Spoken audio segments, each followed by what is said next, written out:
اعوذ باللہ من الشیطان الرجیم بسم اللہ الرحمن الرحیم اللہم صلی علی محمد وآل محمد وعجل فرج آل محمد ولا ندعهم۔ تمام مومنین کو عالی مدد السلام علیکم ورحمۃ اللہ وبرکاتہ۔ سامعین محتشم، ایک بہت ہی وائرل ایشو جو اس ٹائم جگہ جگہ کریا ڈسکس ہو رہا ہے وہ یہ ہے کہ ایک مشہور زمانہ یوٹیوبر اور ٹک ٹاکر رجب بٹ، اس کی ویڈیو کو بہت زیادہ وائرل کیا جا رہا ہے اور یہ تاثر دینے کی کوشش کی جا رہی ہے کہ اس نے صحابہ نبی صلی اللہ علیہ وسلم میں سے کچھ شخصیات کی نعوذ باللہ گستاخی کی ہے۔ سارا کرائٹیریا کیا ہے ان مولویوں کا جو یہ باتیں کر رہے ہیں وہ دنیا بڑے بہتر طریقے سے جانتی ہے کہ ناسبیت جب اس قدر رچ بس جائے تو اس کا ایک ہی علاج ہوتا ہے کہ ان لوگوں کو پکڑ کے انہی کے گھر سے دلائل دیے جائیں اور انہیں بتایا جائے کہ خدا را صحبت نبی صلی اللہ علیہ وسلم جیسے عالی شان منصب کو کچھ نام نہاد طلقاء کے پیچھے لگ کر برباد نہ کیا جائے۔ اب اس پر مار 4.5 زیادہ تر اس پر بریلوی مولوی بول رہے ہیں، اور جن مولویوں کو لٹرلی کوئی گھر میں دوسری دفعہ سالن نہیں پوچھتا ہوگا وہ اب مولوی آ کے کہہ رہے ہیں کہ رجب بٹ کو ادارے اٹھا کے لے جائیں تو یہ ہو جائے تو وہ ہو جائے۔ یہ رجب بٹ ہے جو اپنی ماں بہن بیوی کی نمائش کر کے ڈالر کماتا ہے، حضرت ابو سفیان اور حضرت امیر معاویہ رضی اللہ تعالیٰ عنہ کی گستاخی کر رہا ہے۔ کہہ رہا ہے کہ یزید تیری جد پہ لعنت، جد کہتے ہیں باپ دادا، تو والد حضرت امیر معاویہ رضی اللہ تعالیٰ عنہ اور دادا حضرت ابو سفیان رضی اللہ تعالیٰ عنہ جو کہ دونوں صحابی ہیں، ان دونوں کی گستاخی کر رہا ہے۔ اہل سنت تمام صحابہ کا ادب احترام کرتے ہیں، تو یہ اہل سنت کے دلوں کو ٹھیس پہنچا رہا ہے۔ اداروں کو چاہیے کہ ایسے گستاخوں کو پکڑیں، اور اس نے پہلے بھی گستاخی کی ہے، اس کو جب نہیں پکڑا گیا یہ آگے بڑھ رہا ہے۔ کل پھر کہیں گے کہ بھائی اس کو کس نے کتے کی موت مار دیا، کس نے اپنے ہاتھ میں قانون لے لیا، پکڑیں آپ ان کو، 295C لگائیں ان پر، اور ان پر بھی لگائیں جو ان کو یہ شے دیتے ہیں، جو ان کو یہ راستہ دکھاتے ہیں۔ سب سے پہلا رونا جو رویا جا رہا ہے اس مسئلے میں کہ رجب بٹ اپنے گھر والوں کو دکھاتا ہے، اپنی مدر کو دکھاتا ہے، اپنی سسٹر کو دکھاتا ہے، اپنی وائف کو دکھاتا ہے۔ دیکھیں اس روش کے تو ہم بھی خلاف ہیں۔ فیملی بلاگنگ ایک لعنت ہے، ہم بالکل اس چیز کو سپورٹ نہیں کرتے، ہم نے اسے کنڈیم بھی کیا اور رجب بٹ کے خلاف بھی میری ویڈیوز موجود ہیں۔ لیکن جہاں کسی بندے کے ساتھ غلط ہو رہا ہو میں کبھی بھی مسلک کو نہیں دیکھتا۔ ہمارے یہاں جیسے کہ میں نے پہلے بہت ساری ویڈیوز میں عرض کیا، مولا علی صلوات اللہ علیہ کے اصول پر ہمارے یہاں متکلم کو نہیں دیکھا جاتا، کلام کو دیکھا جاتا ہے، اس کے کلام کی نوعیت کو پرکھا جاتا ہے کہ وہ کس لیول پہ کیا کس زمرے میں کلام کر رہا ہے۔ اب یہ بار بار مائیں دکھاتا ہے، بہنیں دکھاتا ہے، یہ ہے وہ ہے، یہ ساری جو چیزیں بار بار یہ مولوی، ہر مولوی نے یہی رونا رویا ہے، ہر مولوی نے یہی رونا رویا ہے۔ آ کے ذرا اس پر ہم ڈسکس کر لیں، اور ذاتیات پہ اگر جانا تو پہلے تو میں یہ کہوں گا یار وہ اپنی ماں بہن دکھا رہا ہے، وہ جانے، رب کریم جانے، تاڑی تو نہیں نہ بہا رہا، کیونکہ میں بھی اس روش کے خلاف ہوں، لیکن پھر بھی دینی مسئلے کو دینی رکھو، اسے یہ ذاتیات پہ کیوں لے کے جا رہے ہو؟ جب اس نے کربلا میں اختلاط کیا تھا تب الحمدللہ وہ پھر ذاتی معاملہ نہیں رہا تھا، اس پر فقیر کی باقاعدہ کنڈیمنگ ویڈیو آئی تھی۔ لیکن ایک چیز جب دینی لحاظ سے ڈسکس ہو رہی ہے تو روزمرہ کے مسائل کو دین میں کیوں گھسیڑ رہے ہو؟ کوئی عقل کا بھی تقاضا ہے، اتنے بے تقے قیاس، یہ تو وہ قیاس ہے جس پہ ابو حنیفہ بھی قبر سے باہر نکل کے تمہیں داد دے کے میں قیاس فقہی و استحسانی کا تھا، تم نے قیاس مال فارغ شروع کر دیا۔ سبحان اللہ۔ تو سامعین اس پہ ذرا انہیں آئینہ دکھایا جائے۔ سب سے پہلے تو یہ اس وقت میرے پاس جلد نمبر 5 موجودہ مستدرک علی الصحیحین امام حاکم نیشاپوری اور سند صحیح کے ساتھ صفحہ نمبر 136 پہ کتاب معرفت الصحابہ میں حدیث نمبر 5892 یہاں پہ ایک عبارت موجود ہے جس میں خود اصحاب نبی صلی اللہ علیہ وسلم یہاں کیا فرما رہے ہیں جی، یہ آپ خود دیکھیں۔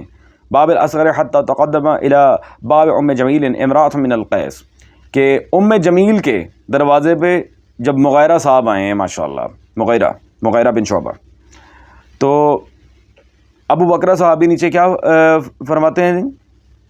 فنظر قال ما رأيت قال رأيت الزنا، اللہ اکبر۔ ام جمیل اور مغیرہ بن شعبہ کی یپ پکڑی گئی، سبحان اللہ۔ سامعین وہ مائیں دکھاتا ہے، وہ بہن دکھاتا ہے، وہ یہ کرتا ہے، وہ بہن دکھاتا ہے، وہ بہن کو نیور مائنڈ۔ اب میرا سوال ان سے، مغیرہ بن شعبہ کے بارے میں سب کو پتہ نہیں ان کے نام ہے، حضرت رضی اللہ، یہ اس کو بھی صحابی کہتے ہیں. استغفر اللہ ربی وتوب الیہ. اصحاب نبی صلی اللہ علیہ وسلم کی کیا کریڈیبلٹی ان لوگوں کے ہیں، میرے وہ اٹلی سمجھ سے باہر ہے کہ ہر بدبخت کو یہ صحبت نبی صلی اللہ علیہ وسلم کا درجہ دیتے ہیں. ان میں سے کچھ ایسے خناس بھی ہیں جو مروان تک کو صحابی کہتے ہیں، اعوذ باللہ تعالیٰ. اللہ جانے کیا ان کے نزدیک سامعین صحبت کا معیار ہے. میری تو بخدا قسم ہمت جواب دی جاتی ہے. تو بہرحال اگر تو انہیں صحابی کہنا ہے بھائی، تو یہ ام جمیل کون ہے، ذرا اپنے مولویوں سے پوچھ کے بتاؤ. اور حضرت صاحب، میں آپ سے ویسے ذاتیات پہ جانا نہیں چاہیے چونکہ آپ گئے لہٰذا میں بھی جاؤں گا. ہر ایکشن کا اپوزٹ ایکول ریئیکشن بھی ہوتا ہے. پھر میں آپ سے ایک چھوٹی سی یہاں گزارش کرنا چاہ رہا ہوں کہ تھوڑا نا یہ گٹکا کھینی یا وہ مسالے والے پان کھانا بند کر دیں. آپ سے تو بولا بھی نہیں جا رہا میرے بھائی. ہاں جی، رضی اللہ تعالیٰ عنہ رضی اللہ تعالیٰ عنہ تک نہیں آپ کو کہنا آ رہا، دعائیہ کلمات تک نام نے ہاتھ صحابہ بھی آپ کو فٹ اپ کرنے نہیں آ رہے. اور اللہ کے بندے تھوڑا سا نا اس معاملے میں کوئی سنجیدگی، کوئی میچورٹی والی بات کرو. ہاں جی، بڑی آپ کی مہربانی.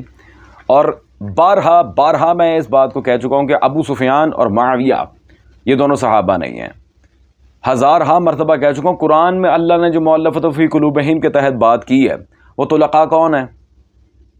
اور اگر ہر بندہ نبی صلی اللہ علیہ وسلم کے سامنے آ کے کلمہ پڑھ کے یہ آپ لوگوں کو نتیجہ گیری نکالنے پہ مجبور کر دے کہ جی دیکھیں جی میں بھی صحابی ہوں، میں نے بھی کلمہ پڑھا ہے، تو منافقین کون ہیں؟ سورہ منافقون کن پہ نازل ہوئی ہے؟ کیوں اپنے نام نہاد رضی اللہ بچانے کے چکر میں قرآن کو جھوٹا کر رہے ہو؟ قرآن کا خوف کرو. اور ایک کتاب اسی طرز عمل پہ پہلے بھی ریکمنڈ کر چکوں گا، ایک دفعہ دوبارہ کروں گا، قاری ظہور احمد فیضی صاحب کی کتاب الصحابہ والطلقاء. یہ لازمی پڑھیے گا سامعین، جتنے میرے برادران اہل سنت بالخصوص مجھے سن رہے ہیں. الصحابہ والطلقاء کا لازمی مطالعہ کریں. اس میں آپ کو یہ پڑھنے کے بعد تقریباً 713 صفحے پر مشتمل یہ ضخیم کتاب ہے سامعین. یہ پڑھنے کے بعد ایٹ لیسٹ آپ کو یہ تو پتہ چل جائے گا کہ صحابی کون ہے اور طلقاء میں سے کون ہے، مؤلفۃ القلوب کون ہے، جان کے ڈر سے یا پیسے لے کے مسلمان کون کون ہوا ہے. کیونکہ صحبت رسول خدا صلی اللہ علیہ وسلم کا مستقل ایک معیار ہے.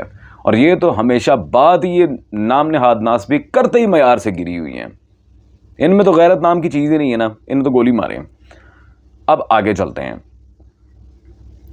صحابی کی رٹ لگانے والوں، ذرا مجھے ایک بات بتاؤ کہ تمہارے اصول و مبادی و اعتقادات میں سب سے زیادہ جس چیز کو پروموٹ کیا جاتا ہے صحبت نبی صلی اللہ علیہ وسلم سے اوپر بھی ایک درجہ جسے کہا جاتا ہے خلافت راشدہ، اور تمہارے نزدیک اور ہمارے نزدیک بھی بلا شک و بلا تردد میرے مرشد فاتح خیبر مشکل کشائے عالمین سرکار مولا علی صلوات اللہ علیہ، میرے آقا و مولا بلا شک و بلا تردد خلیفہ راشد ہیں.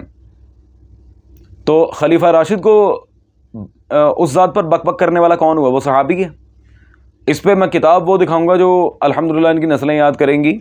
یہ سامعین صحیح مسلم میں باب فضائل میں مولا علی کے فضائل والے چیپٹر میں یہاں پر حدیث نمبر 6220 ہے. اور سعد بن ابی وقاص خود کہتے ہیں قال امر معاویہ بن ابی سفیان سعد فقال ما منعك ان تصب ابا تراب استغفر الله ربی واتوب الیہ. ما منعك ان تصب ابا تراب، تجھے کس چیز نے منع کیا کہ تو ابو تراب کو گالیاں نہیں دیتا؟ اعوذ باللہ تعالی. کون کہہ رہا ہے؟ معاویہ. سامعین و ناظرین، پوچھیں جا کے ان لانتیوں سے جو مولا علی کو گالی دے وہ خناس کی اولاد لانتی ہے کہ نہیں؟ جو خلیفہ راشد امیر کائنات کو گالی دے وہ ملعون ہے کہ نہیں؟ جو مولا علی پر بکواس کرے اس کی گردن اتار دینی چاہیے کہ نہیں اتار دینی چاہیے؟ کون سی صحابیت لے کے پھرتے ہو؟ کون سی صحابیت ہے یہ جو میرے مرشد علی کو گالی دے؟ ہم اس کے ماں باپ سے لے کے اس کی گندی نسل تک پہ لعنت کرتے ہیں، بے شمار لعنت معاویہ پہ.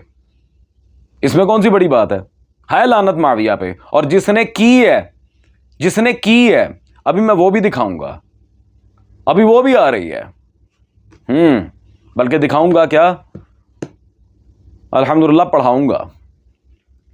معاویہ کے بارے میں نبی صلی اللہ علیہ وسلم کی کچھ عبارات میں آپ کے سامنے نقل کرنا چاہ رہا ہوں.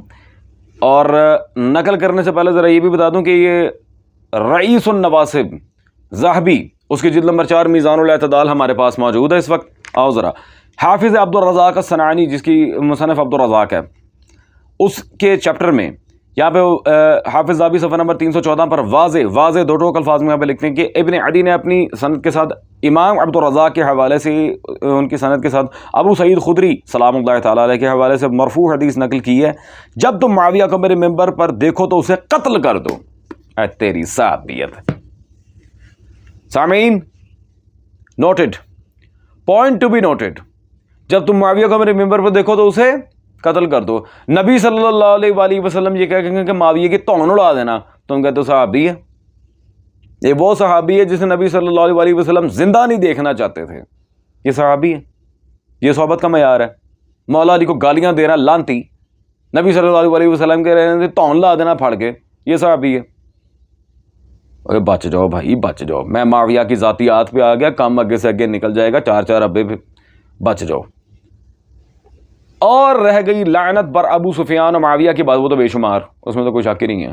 ہاں کیا رجب بٹ نے نام لیا تھا، میں نام لے کے کہہ رہا ہوں بر معاویہ لعنت بے شمار، بر ابو سفیان لعنت بے شمار۔ کیوں؟ کیونکہ میرے نبی نے کی ہے، اور کتاب شیعہ نہیں، شیعہ کتاب نہیں دکھا رہا، جن کی نہ صرف تفسیر و تاریخ و حدیث پر بلکہ اعتقادات اہل سنت پر کتاب ہے، جیسے کہ یہ صریح السنہ جو عقیدے کی کتاب ہے تمہاری، اسی امام طبری کی یہ ہے تاریخ طبری۔ آؤ، یہ اس کی آخری جلد ہے، جلد نمبر 7، اور اس میں خلافت بغداد کا دورہ انحطاط، اس میں صفحہ نمبر 196 حصہ دوم۔ حوالہ غلط ثابت کرو، 10 لاکھ روپے نقدی انعام لے جاؤ، نہ ثابت کر سکو تو پھر عقیدہ بدلو، بندے تو پتر بنو۔ وَالشَّجْرَةُ الْمَلْعُونَةُ فِي الْقُرْآنِ، اس آیت شریفہ کے لحاظ سے امام طبری واضح کہتے ہیں کسی کے درمیان اختلاف نہیں کہ اس سے اللہ کی مراد بنی امیہ ہیں۔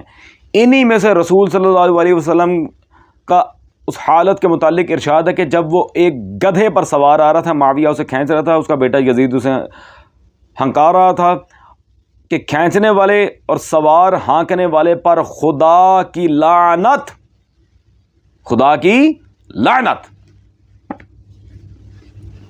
یا اللہ۔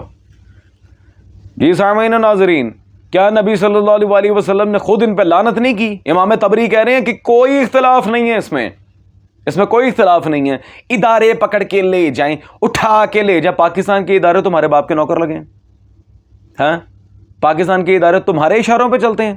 ہمارے ادارے الحمدللہ بہت منظم ادارے ہیں، ہمارے تو الحمدللہ جو پچھلے ٹائم میں شاہینوں نے بھارتی بندروں کو جس طرح بھگایا ہے یہاں سے، اور تم تو اس ٹائم ویسے منہ پہ نپٹ ڈال کے بیٹھے ہوئے تھے، الحمدللہ فقیر اٹھا ہے، فقیر نے جا کے باقاعدہ پاکستان کے ڈیفنس میں مناظرہ لڑا اور نام نہاد بھارتی بندروں کو نانی یاد کروائی ہے وہاں پہ۔ تم کہاں تھے اس وقت؟ ادارے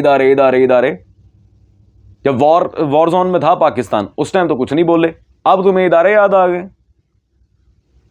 اگر اداروں کی طرف جانا بھی ہے، سب سے پہلے بیٹا صحیح مسلم پہ بین لگاؤ، تاریخ طبری پہ بین لگاؤ، میزان الاعتدال ذہبی پہ بین لگاؤ، تاکہ تمہارا سارا اصول حدیث ہی فارغ ہو جائے۔ چل ہاں، اور بالخصوص مستدرک علی الصحیحین پہ بھی بین لگاؤ۔ ہاں، ام جمیل اور مغیرہ بن شعبہ کا یپ۔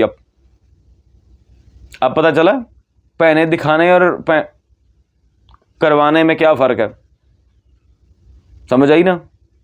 انسان کے بچے بنو، نبی صلی اللہ علیہ وآلہ وسلم کی صحبت کے معیار کو اتنا نیچا گراؤ گے تو پھر نام نہاد جعلی صحابہ کو اس سے بھی گندا ایکسپوز کروں گا۔ اور سوال ابھی بھی کر رہا ہوں، ام جمیل کون ہے؟ انسان کے بچے بنو، میرے نبی کے صحابہ سلام اللہ تعالی علیہ مجمعین وہ ذوات ہیں جن کے لیول پہ نہ کبھی کوئی آ سکا ہے، نہ کوئی آ سکتا ہے، اور نہ ہی کبھی آئے گا، بشرطے کہ مخلص علی المعصومین ہوں۔ وہ ہیں میرے نبی صلی اللہ علیہ وسلم کے صحابہ۔ کیا شان ہے سلمان و ابو ذر کی، کیا شان ہے مقداد و عمار کی۔ تم جنہیں رضی اللہ عنہ کہتے ہو، ہمارے نزدیک ان پر سلامتی خدا ہے، ہم انہیں علیہ السلام و سلام اللہ علیہ کہتے ہیں، مگر ہم منافق کو صحابہ نہیں کہتے۔